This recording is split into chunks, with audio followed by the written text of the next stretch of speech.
Bonjour. Avez-vous un moment de poser pour une dévotion courte? Je m'appelle Hannah Antonio et j'aimerais partager une histoire avec vous. Le rêve de Dawn. Selon l'opinion générale, sa vie était une vie bénie, une vie de conte des fées. Elle a vécu ses rêves d'enfant. En fait, depuis l'âge de 9 ans, son désir était d'être un entraîneur d'animaux à SeaWorld. Et elle a réalisé son souhait. Elle avait un mari qui l'aimait tendrement et un travail qu'elle aurait probablement été heureuse de faire gratuitement. Cela ne pouvait pas être mieux que ça. Pourtant, nous voilà en train de lire la tragédie qui lui a ôté la vie. Et, ironiquement, des mains de la chose qu'elle aimait le plus. La vie de Dawn Branshaw parvint à une fin soudaine et choquante devant les spectateurs qui observaient l'assassin de baleine qu'elle avait formé, la prendre soudainement par les cheveux et la traînant dans le bassin en la noyant. Thème éternel. Cela ressemble presque à une bataille épique que Shakespeare aurait écrite. Pourquoi ces événements déchirants semblent particulièrement durs à supporter? Peut-être parce qu'ils traitent de thèmes apparemment éternels, comme pourquoi de mauvaises choses arrivent-elles aux bonnes personnes? Il est dur de savoir quel aspect de l'événement retient notre souffle le plus.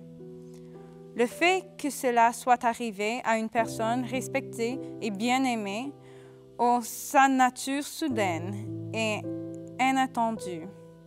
Cependant, une chose est certaine.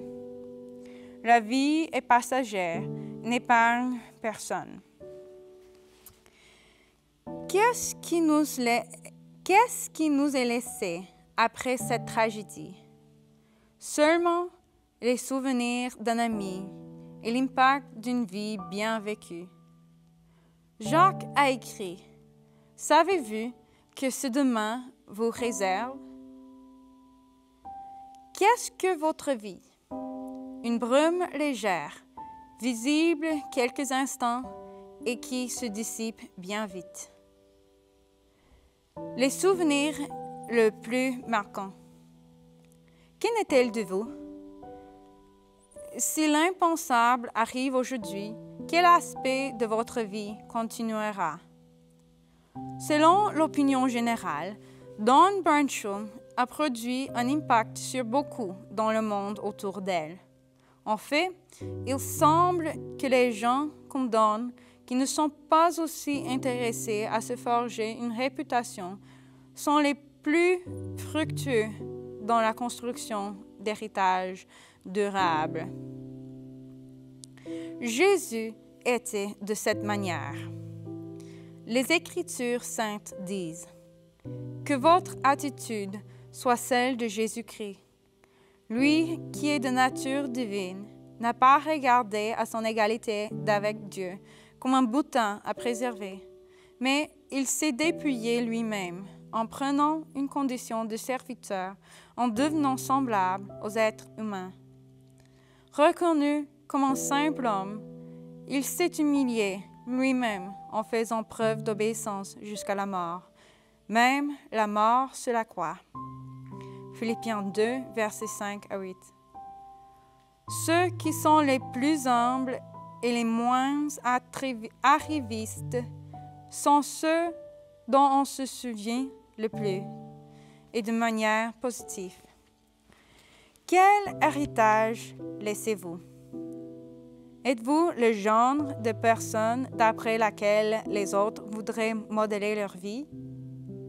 Nous sommes appelés à être des ambassadeurs et des serviteurs de Dieu très haut, un monde qui a besoin d'entendre son offre de pardon et de restauration. Quand nous comprendrons plus entièrement la grâce de Dieu, nous accomplirons notre travail avec la même joie que donne éprouver chaque jour. Votre travail de rêve est-il celui d'être un ambassadeur de Christ? Invitez-lui aujourd'hui à renouveler votre joie et recevoir une fraîche révélation d'appel dont il vous a investi. Don a accompli son rêve. Vous le pouvez aussi. Seigneur, je prie que nous puissions tous réaliser nos emplois de rêve, celui de te servir comme ambassadeur à un monde perdu et mourant.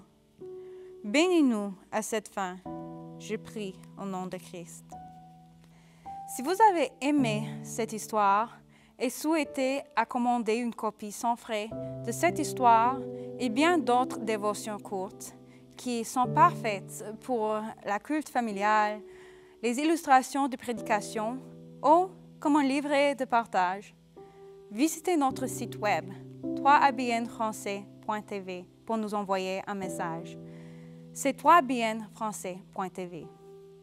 N'oubliez pas de prendre des pauses au long de la journée pour une pensée spirituelle et partage-le aussi avec des autres.